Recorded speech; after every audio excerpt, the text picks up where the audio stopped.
And before the break, we were talking about the Online Harms Act and some of the changes that Ottawa is making in terms of what we can say and do online.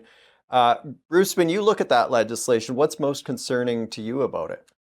I agree with Josh. I mean, most of it is bad, but the most concerning part is the third part, which threatens to to give the power of censorship essentially to the Canadian Human Rights Tribunal, and to give the Hmm. power of people to complain about other people in their interactions online. Um, this is going to have a severe effect upon the climate of speech in Canada, even if you are Hmm. not yourself targeted for a complaint.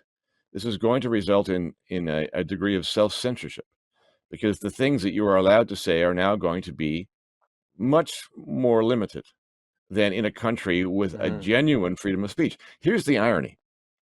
We have, as the Americans do, we have an explicit guarantee of free speech in our charter, as most people know. And all of this Hmm. censorship is happening in this country, which has a guarantee of free speech, which is an illustration of how little our guarantee of free speech means.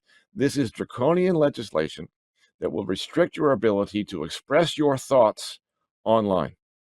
And it Hmm. is there is very little redeeming in it.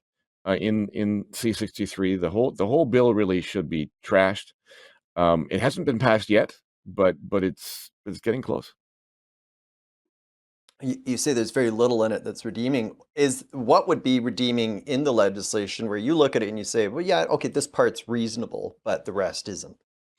Well, the very first part is about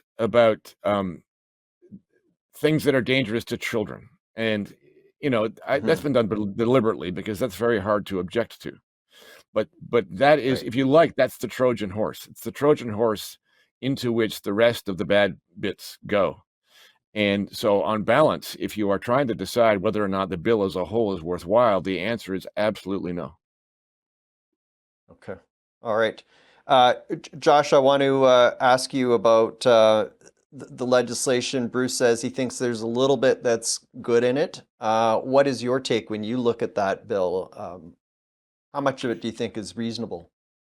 I agree with Bruce. Very little of it's redeeming. The Trojan horse part, which is essentially saying, social media companies have a responsibility to take down child abuse images, or what people call revenge porn, where there's intimate images shared without consent.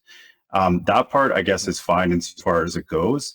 I don't know that there are a lot of social media companies that wouldn't themselves already choose to take that down. So I'm not sure why we need a law to do that. It's also, quite there's quite a lot of other ways to tackle this, through torts if someone's sharing your images online.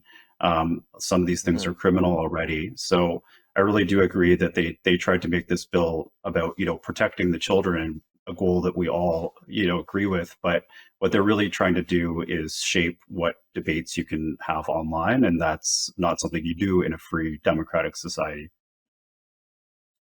Is there, let me play devil's advocate here. I mean, people say some pretty appalling things online, sometimes calling for violence, things like that. Is there any need to restrict that, Josh, or do you think that it should be, full on free speech? You can say and do whatever you want online. Well, but Do you think there's this a is the line that needs to be traditional drawn line. somewhere? I'm sorry. Go ahead, Josh. No, no, go ahead, Bruce, please. Yeah.